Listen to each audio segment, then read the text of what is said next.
अस्सलाम वालेकुम व्यूअर्स, आप सबको एक दफ़ा फिर मेरे यूट्यूब चैनल में खुशामदीद।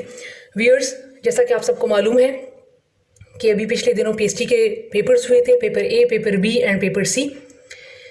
तो उनमें से मैं आज इंशाल्लाह जो मैथ पोर्शन है पेपर बी का उसको मैं सॉल्व करूँगी। और मुझे कुछ क्वेश्चंस मिले हैं, अभी तक कुछ नहीं मिले, तो लिहाजा मैं आधे क्वेश्चंस आज करूँगी और आधे क्वेश्चंस इंशाल्लाह मैं अपनी अगली वीडियो में आप लोगों को करवाऊँगी। मुझे बहुत सारे लोगों ने कहा कि आप पेपर्स के जो ऑप्शंस करेक्ट हैं पूरे पेपर के, उनकी एक वीडियो बना लें और उनको जल्दी जल्दी अपलोड कर दें। लेकिन व्यूअर्स, मैं यहाँ पर एक बात बताना चाहूँगी कि मैं अपनी व्यूज़ बढ़ाने के लिए जो है कभी ऐसा काम नहीं करूँगी। मुझे मेरा ज़मीर इस बात की इजाज़त नहीं देता कि मैं जस्ट जो ऑप्शन करेक्ट है उनको मैं टिक कर लूँ और बस उनको अपलोड कर दूँ। अगर मैंने ऐसा करना होता तो मैं उसी दिन कर लेती, लेकिन चूँकि मैं चाहती हूँ कि लोग कुछ ना कुछ सीखें। अगर जब तक उनको कॉन्सेप्ट क्लियर नहीं होगा तो पेपर्स में हमेशा मुश्किलात आती रहेंगी। ज़रूरी नहीं है कि जो क्वेश्चंस अभी आए हैं वो नेक्स्ट टाइम भी वही क्वेश्चंस आएँ। तो लिहाजा कॉन्सेप्ट क्लियर करना चाहिए कि ये अगर आंसर आ भी रहा है तो ये आंसर क्यों आ रहा है। तो लिहाजा यहाँ पर कॉन्सेप्ट क्लियर करने की ज़रूरत है। और अल्हम्दुलिल्लाह मुझे काफ़ी अच्छे रिस्पॉन्स मिल रहे हैं कि लोग जो हैं वो कुछ ना कुछ सीख रहे हैं। तो मेरा मेन मकसद है कि लोग जो हैं वो सीखें। ठीक है, तो मैं चलती हूँ अपने क्वेश्चन की तरफ। और मैंने अब क्वेश्चन अपने साथ लिखे हुए हैं क्योंकि बहुत सारे लोगों का कहना था कि आप क्वेश्चन को एक पेज पर लिख लिया करें ताकि हमें ज़रा ज़्यादा आसानी से समझ आए। तो मैं चलती हूँ अपने क्वेश्चन की तरफ। मेरे पास क्वेश्चन है इसमें PhD paper B math portion में क्वेश्चन है कि the arithmetic mean of first 5 positive integer is. First 5 positive integer का अरिथमेटिक मीन क्या होगा? ए ऑप्शन है 3, बी ऑप्शन है 4, सी ऑप्शन है 5 एंड डी ऑप्शन है 0। तो चलते हैं अपने सॉल्यूशन की तरफ। अगर आपको याद हो तो मैंने अपनी एक वीडियो में आपको बताया था कि हमारे पास अरिथमेटिक मीन का जो फॉर्मूला है वो है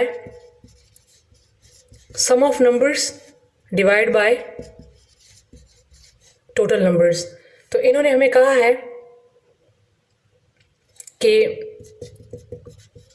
फर्स्ट 5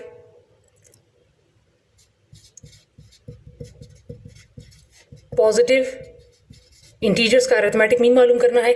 तो फर्स्ट 5 पॉजिटिव इंटीजर्स मीन 1 2 3 4 5। ठीक है, तो हमारे पास 1 2 3 4 5 फर्स्ट 5 पॉजिटिव इंटीजर्स हो गए।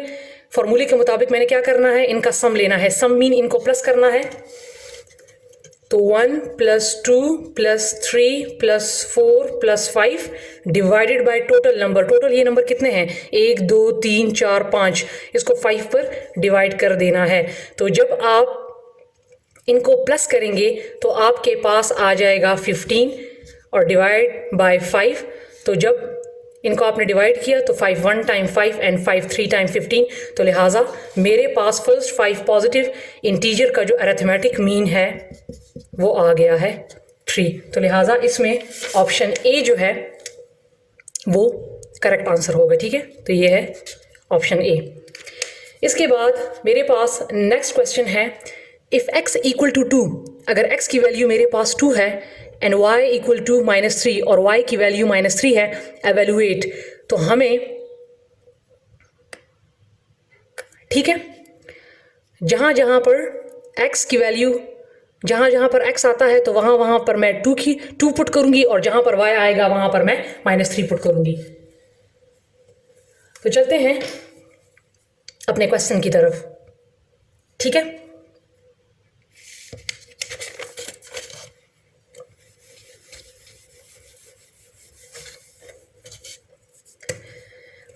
मेरे पास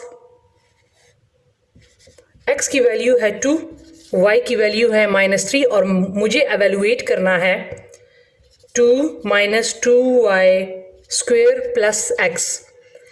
x की वैल्यू 2 है तो लिहाजा मैं x की जगह पे 2 पुट कर दूंगी, इसके ऊपर स्क्वायर है तो मैंने स्क्वायर डाल लिया, minus 2 as it is. y की वैल्यू क्या है -3 तो लिहाजा ये y है, मैं y की जगह पे -3 पुट कर दूंगी, ऊपर स्क्वायर है तो स्क्वायर, प्लस x की वैल्यू क्या है 2। ठीक है, अब इसके ऊपर कोई स्क्वायर नहीं है तो लिहाजा स्क्वायर नहीं डलेगा।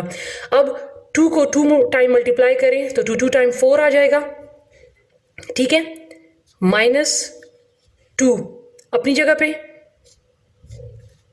मैं जब इसको खोलूंगी 3 का जब मैं स्क्वायर लूंगी तो आ जाएगा 9, पॉजिटिव 9 आएगा, -9 नहीं आएगा, क्योंकि हमारे पास मैंने बताया था जब भी ब्रैकेट के ऊपर कोई भी नंबर्स पावर्स जो हैं वो इवन हो, मीन्स 2 हो, 4 हो, 6 हो, 8 हो, तो अंदर अगर कोई नंबर माइनस है तो वो पॉजिटिव बन जाएगा। ठीक है, तो ब्रैकेट के ऊपर 2 है, ठीक है, तो अंदर वाला जो नंबर है वो जब मैं इसका स्क्वायर लूंगी तो वो पॉजिटिव हो जाएगा। ठीक है, माइनस नहीं आएगा। अगर यहाँ पर 1 होता, 3 होता ब्रैकेट के ऊपर तो तब मैं माइनस लगाती, लेकिन जब मेरे पास इवन नंबर्स होंगे, 2 होगा, 4 होगा, 6, 8, तो फिर मैं इसके साथ माइनस नहीं लगाऊंगी, तो लिहाजा जब 3 का स्क्वायर लूंगी तो मेरे पास आ जाएगा 9 + 2, 4 एज इट इज़, -2 को 9 के साथ मल्टीप्लाई करें तो 18 + 2 एज इट इज़। अब आपने क्या करना है, कौन कौन सी चीज़ ऐड हो रही है अकॉर्डिंग टू बोर्ड मास। ठीक है, बोर्ड मास में ब्रैकेट होता है, ऑर्डर होता है, डिवाइड, मल्टीप्लाई, एडिशन और सब्ट्रैक्शन। सब्ट्रैक्शन लास्ट में होती है, तो हमने पहले क्या करना है, इसको ऐड करना है। 2 के लेफ्ट साइड पर प्लस है और मीन 4 के साथ यहाँ पर कुछ नहीं है तो मीन्स यहाँ पर प्लस है, तो मीन 4 और 2 को पहले प्लस कर लें तो ये 6 हो जाएगा, -18। अब आपने क्या करना है कि 18 से आप 6 माइनस कर लें, 18 से जब मैं 6 माइनस करूँगी तो मेरे पास आ जाएगा क्या, 12, लेकिन मैंने साइन बड़ी रकम का लगाना है। ठीक है, हम प्लस माइनस में साइन जो है जो बड़ी रकम के साथ होता है वही फिर आंसर में भी वही साइन लगाना होता है। ठीक है, तो 6 के साथ अगर यहाँ पर कुछ नहीं है तो मीन्स प्लस है, और 18 के साथ माइनस है, इन दोनों में बड़ा कौन सा है, 18, तो लिहाजा 18 के साथ कौन सा साइन है, माइनस, जो लेफ्ट साइड पे होता है वो साइन होता है नंबर का। ठीक है, तो 18 के साथ माइनस है तो लिहाजा इसका आंसर आ जाएगा -12। तो इसमें गिवन है, इसमें भी ऑप्शन ए जो है वो करेक्ट होगा। ठीक है, अब मैं चलती हूँ अपने नेक्स्ट क्वेश्चन की तरफ। मेरे पास नेक्स्ट क्वेश्चन इसमें है, if eccentricity of conic is 1, that is E = 1, then the conic is. अच्छा व्यूअर्स, इस पे भी एक डिटेल में चैप्टर है, इंशाल्लाह जब मैं वो आपको करवाऊंगी तो फिर आप ज़रा ज़्यादा समझ पाएंगे। अभी चूँकि अगर मैंने स्टार्ट किया तो उस पर टाइम बहुत ज़्यादा लगेगा, और मैंने चूँकि ये पेपर्स के जो मैथ्स पोर्शन है ये मैंने सॉल्व करवाने हैं, तो लिहाजा आप इतना याद रखें कि हमारे पास अगर कॉनिक की जो इसेंट्रिसिटी है जिसको हम ई सिंबल से डिनोट करते हैं, ठीक है, अगर वो इसेंट्रिसिटी ई से डिनोट करते हैं 0 के बराबर है तो इसका मतलब है कि वो सर्कल होगा। अगर इसेंट्रिसिटी 1 के बराबर है तो वो पैराबोला होगा। इसेंट्रिसिटी लेस देन 1 है तो वो एलिप्स होगा, और अगर इसेंट्रिसिटी ग्रेटर देन 1 है तो वो हाइपरबोला होगा। इस क्वेश्चन के लिए इतना ही याद रखें, फिर इंशाल्लाह इसको मैं डिटेल में करवा दूंगी। ठीक है, तो यहाँ पर आप देख सकते हैं कि हमें इसेंट्रिसिटी क्या दिया हुआ है 1, तो लिहाजा हमारे पास आंसर क्या आएगा, पैराबोला। तो इसका जो करेक्ट ऑप्शन होगा वो होगा बी। ठीक है व्यूअर्स, अब मैं चलती हूँ अपने नेक्स्ट क्वेश्चन की तरफ। अच्छा, तो व्यूअर्स हमारे पास नेक्स्ट क्वेश्चन इसमें है कि cos square theta plus sine square theta = A0, B1, C2 and D3। अगर आपको याद हो तो मैंने अपनी पिछली वीडियो में आप लोगों को कुछ आइडेंटिटीज़ लिखवा के दी थी, जिसमें एक मैंने बताया था कि हमारे पास पैथागोरियन आइडेंटिटीज़ होती हैं, जिसमें हमारे पास cos square theta plus sine square theta हमारे पास बराबर होता है 1 के। हमारे पास 3 आइडेंटिटीज़ होती हैं, जिसमें हमारे पास फर्स्ट आइडेंटिटी ये होती है cos square theta plus sine square theta, और वो हमारे पास बराबर होता है 1 के। और फिर मैंने इसी से अगले जो 2 आइडेंटिटीज़ थी वो मैंने फाइंड की थी। तो अगर किसी को कन्फ्यूजन हो तो वो मेरी पिछली वीडियो देख लें, तो मैंने जो है इसके बारे में डिटेल में बताया था। ठीक है, तो हमारे पास cos square theta plus sine square theta जो है वो हमारे पास 1 के बराबर होता है। ठीक है व्यूअर्स, इसके बाद मेरे पास नेक्स्ट क्वेश्चन है a square minus B square equal to. हमारे पास a square minus B square formula जो होता है वो किसके बराबर होता है? a में है a plus B, a minus B, b में है a minus B, a minus B, c में है a प्लस बी, और d में है a plus B into B square. A square minus B square इन्होंने कहा है कि किसके बराबर होता है। मैं इस पे बहुत ज़्यादा क्वेश्चंस भी करवा चुकी हूँ कि जब भी हमारे पास फॉर्मूला आता है कि ए स्क्वायर माइनस बी स्क्वायर, तो इसका मतलब है कि हमारे पास ये ए प्लस बी और ए माइनस बी के बराबर होता है। एक में प्लस होता है और एक में माइनस होता है। ठीक है, तो लिहाजा इसका जो करेक्ट आंसर होगा वो होगा A plus B and A minus B. इसमें मेरे पास नेक्स्ट क्वेश्चन है कि the base of common logarithm is. हमारे पास मैथ्स में जो कॉमन लॉगरिथम होता है उसका बेस जो होता है वो होता है 10। ठीक है, इन्होंने कॉमन लॉगरिथम की बात की है। ठीक है, तो हमारे पास कॉमन लॉगरिथम या जिसको हम लॉग भी बोलते हैं, कॉमन लॉगरिथम बराबर होता है लॉग बेस 10। इस तरह भी लिख सकते हैं और इसको लॉग इंटू एक्स इस तरह भी लिख सकते हैं। ठीक है, दोनों जो हैं दोनों तरीक़ों से आप लिख सकते हैं और ये हमारे पास कॉमन लॉगरिथम है। ठीक है, आप इनको दोनों तरीक़ों से लिख सकते हैं। ठीक है, और इसमें कॉमन लॉगरिथम का हमेशा याद रखें कि हमारे पास बेस जो होता है वो 10 होता है। ठीक है, फॉर एग्जांपल ये एक्स यहाँ पर रियल नंबर्स होते हैं। अगर फॉर एग्जांपल आपको दिया हो एक्स 1 गिवन हो या 2 गिवन हो, तो आप लॉग बेस 10 1 इस तरह भी लिख सकते हो और लॉग 1 इस तरह भी लिख सकते हो।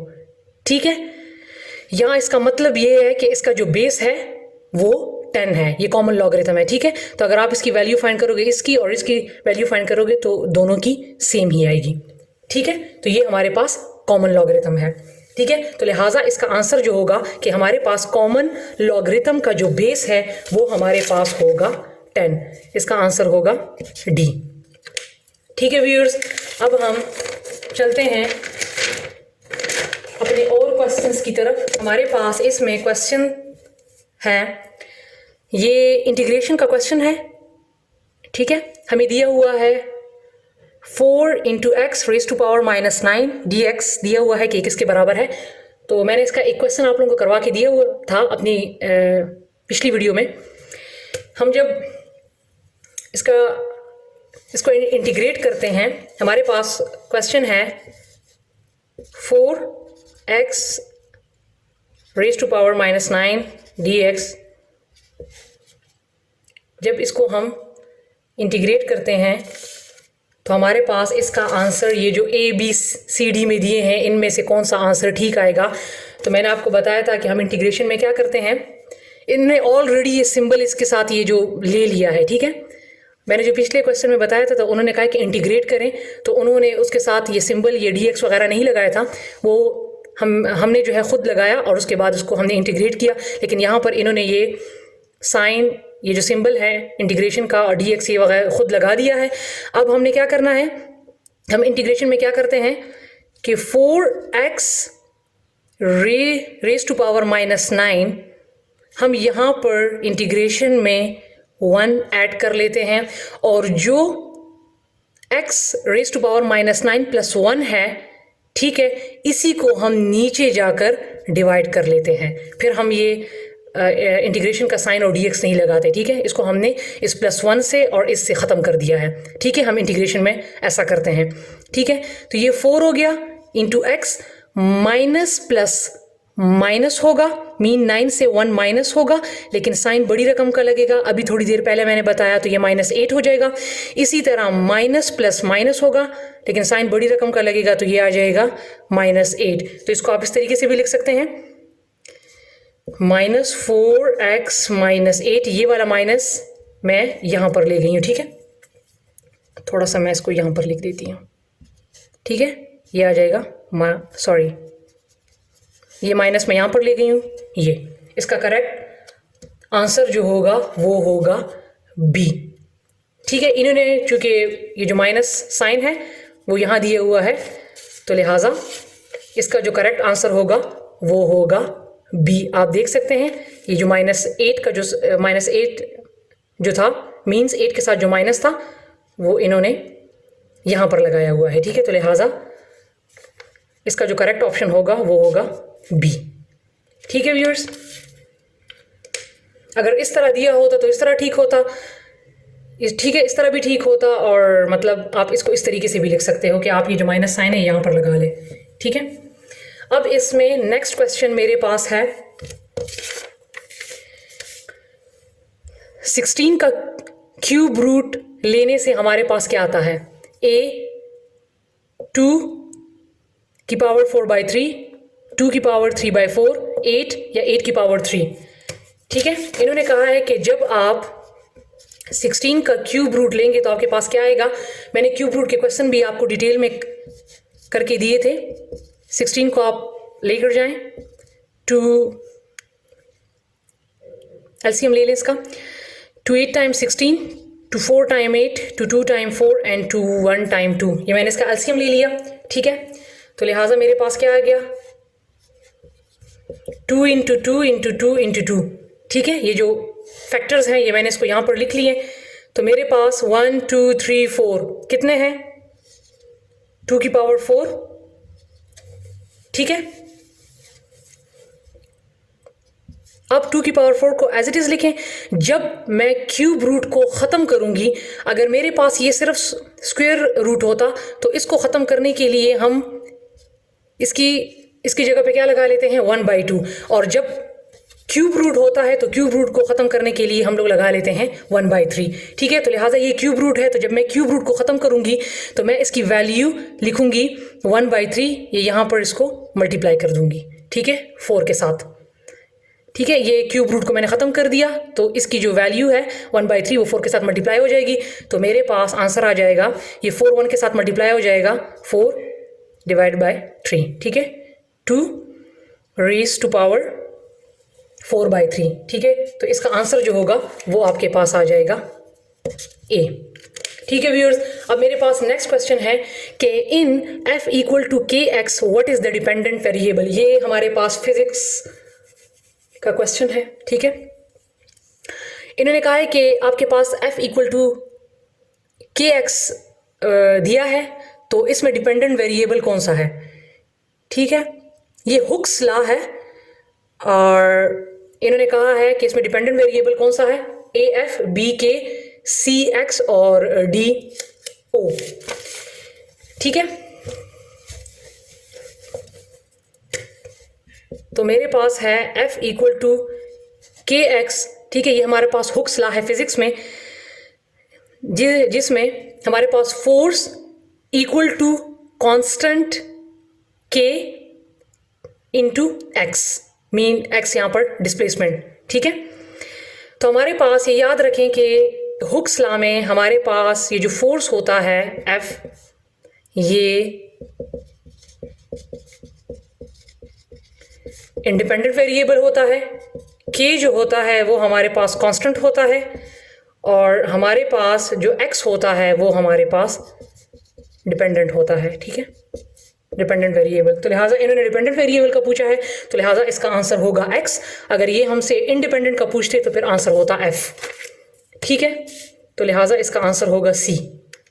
अच्छा, तो व्यूअर्स इसमें मेरे पास नेक्स्ट क्वेश्चन है कि find the value of X, X की वैल्यू फाइंड करें when 4x 9 and 9 are in continued proportion. ठीक है, 4x और 9 हमारे पास कॉन्टिन्यूड प्रोपोर्शन है। ए ऑप्शन है 6, बी ऑप्शन है 36, सी ऑप्शन है 16 एंड डी ऑप्शन है 30। एक बात याद रखें व्यूअर्स कि हमारे पास कॉन्टिन्यूड प्रोपोर्शन और मीन प्रोपोर्शन जो है वो हमारे पास सेम होते हैं। ठीक है, हमारे पास यहाँ पर गिवन है कि 4x एंड 9 ये हमारे पास हैं कॉन्टिन्यूड प्रोपोर्शन में। तो हमारे पास कॉन्टिन्यूड प्रोपोर्शन और मीन प्रोपोर्शन सेम होते हैं। तो हमारे पास मीन प्रोपोर्शन का फॉर्मूला है b square equal to a and c। ठीक है, तो यहाँ पर मेरे पास 4 जो है वो a है, x जो है वो b है, इसको मैंने फाइंड करना है, और 9 जो है वो c है। तो इस फॉर्मूले में वैल्यूज़ पुट कर लें। तो मेरे पास b क्या है, x square equal to a मेरे पास क्या है 4 और c मेरे पास क्या है 9। ठीक है, ये दोनों यहाँ पर मल्टीप्लाई हो रहे हैं। तो x square equal to 4 9 time 36 मेरे पास आ गया। ठीक है, अब मैंने क्या करना है कि इसका, क्योंकि मैंने x की वैल्यू फाइंड करनी है तो लिहाजा मैं इसका अंडर रूट ले लूँगी, taking under root on both side, taking under root on both side, इन दोनों का अंडर रूट ले लें। ठीक है, तो ये 2 जो है ये अंडर रूट से कट जाएगा, और जब 36 का आप स्क्वायर रूट लेंगे तो वो आपके पास आ जाएगा 6। ठीक है, मैंने बहुत डिटेल में आपको बताया था कि जब भी हमें किसी चीज़ का कहे कि 16 का स्क्वायर रूट ले लें तो 16 जो है वो किस चीज़ का स्क्वायर बनता है, 4 का। मीन जब हम 4 को 2 मरतबा मल्टीप्लाई कर लेंगे तो हमारे पास क्या आ जाएगा 16। तो लिहाजा जब मैं इस 16 को स्क्वायर रूट से बाहर लेकर जाऊंगी तो मैं लिखूंगी 4। इसी तरह 36 किस चीज़ का स्क्वायर बनता है, 6 का। तो जब मैं 36 को स्क्वायर रूट से बाहर लेकर जाऊंगी तो मैं लिखूंगी 6। तो लिहाजा मेरे पास x की जो वैल्यू है वो आ गई है 6। ठीक है व्यूअर्स,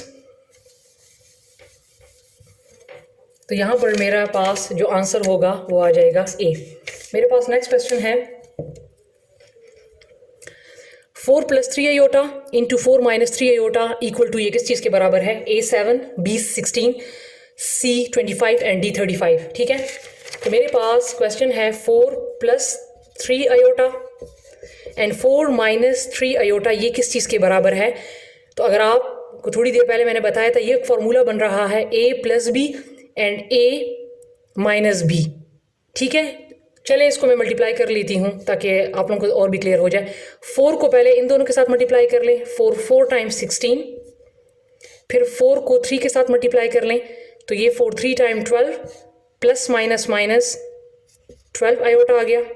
4 को मैंने इन दोनों के साथ मल्टीप्लाई कर लिया। अब इस 3 आयोटा को मैं दोनों के साथ मल्टीप्लाई करती हूँ, यहाँ पर प्लस है, plus plus plus 3 4 time 12 iota, और फिर यही 3 इस 3 के साथ हो जाएगा प्लस माइनस 9 आयोटा का स्क्वायर, क्योंकि ठीक है क्योंकि ये आयोटा है, यहाँ भी आयोटा है, तो लिहाजा ये आयोटा स्क्वायर हो जाएगा। अब आप देखें ये -12 आयोटा है और ये +12 आयोटा है।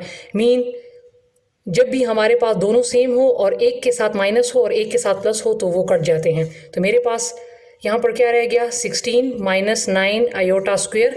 मेरे पास आयोटा स्क्वायर की जो वैल्यू होती है वो -1 होती है। तो लिहाजा मैं आयोटा स्क्वायर की जगह पर क्या पुट कर लूँगी, -1।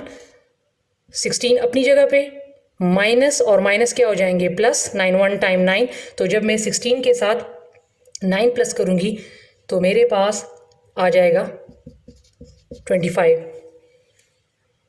ठीक है, तो इसका लिहाजा इसका जो करेक्ट आंसर होगा वो होगा सी। ठीक है व्यूअर्स, अब मैं चलती हूँ अपने नेक्स्ट क्वेश्चन की तरफ। मेरे पास नेक्स्ट क्वेश्चन है 1 मिनट। मैथ्स में हमारे पास ये चीज़ जो है ये मिनट को शो करता है। 1 minute equal to how many seconds, तो ये तो हमें पता है कि ये कितने सेकंड्स के बराबर होगा। ठीक है, लेकिन फिर भी इसको मैंने पिछली वीडियो में भी करवाया था, लेकिन मैं अभी भी दोबारा इसको करवा देती हूँ। हमारे पास 1 मिनट जो है वो 1 डिग्री इंटू 60 के बराबर होता है, ठीक है। और 1 सेकेंड, ये जो सिंबल्स है ना, ये मिनट को शो करता है, और ये जब डबल हो जाएगा तो ये सेकंड को शो करेगा। ये मेरे पास बराबर है 1 मिनट बाई 60 के, और फिर दोबारा 1 सेकेंड मेरे पास बराबर है 1 डिग्री इंटू 3600 के, ठीक है। तो आप जब इनसे वैल्यू को फाइंड करेंगे, आप इनको याद रख लें। तो अगर आपने 1 डिग्री फाइंड करना हो तो आप क्या करें कि 1 डिग्री को अपनी जगह पे रखें, ठीक है। और ये 60 जो है ये क्रॉस मल्टीप्लाई हो जाएगा, 60 ऊपर चला जाएगा। तो यहाँ पर चूँकि मिनट का सिंबल है तो लिहाजा ये हो जाएगा 1 degree is equal to 60 minute. इसको मैं डिटेल में इसलिए करवा रही हूँ, हो सकता है कि कहीं भी, क्योंकि तमाम टेस्ट में जो है वो मैथ्स पोर्शन, ज़्यादातर टेस्ट में जो है मैथ्स पोर्शन लाजमी होता है।